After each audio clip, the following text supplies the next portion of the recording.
आता पाहणार आहोत मुंबईतल्या आणि उपनगरातल्या बातम्या। परिवहन विभागाकडून चाकरमान्यांसाठी जवळपास 5103 जादा गाड्या 7 सप्टेंबरपर्यंत जादा गाड्या सोडल्या जाणार। परळ डेपोच्या जादा गाड्या सेनापती बापट मार्गावर उभ्या। ठाणे रेल्वे स्थानकात कोकणात जाणाऱ्यांची मोठी गर्दी, मांडवी एक्सप्रेस पकडण्यासाठी प्रवाशांची मोठी रांग।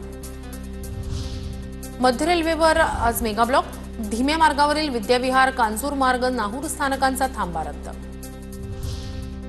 मुंबई पालिका निवडणुकीसाठी अद्ययावत मोबाईल ॲप सुरू होणार। एका क्लिकवर मतदाराला प्रभागासह मतदान केंद्राची माहिती मिळणार।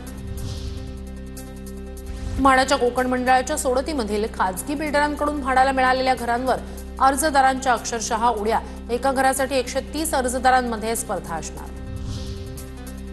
मुंबई पोलीस आयुक्तालयातून आता पाण्याच्या प्लास्टिक बाटल्या हद्दपार होणार।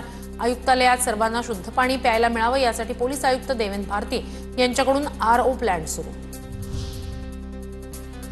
मुंबईला पाणी पुरवठा करणाऱ्या 7ही तलावांमध्ये तब्बल 95.74% पाणीसाठा। मुंबईकरांची पाणी चिंता मिटली, पाणी कपातीची गरज नाही, पाणी पुरवठा विभागाच्या अहवालातून स्पष्ट।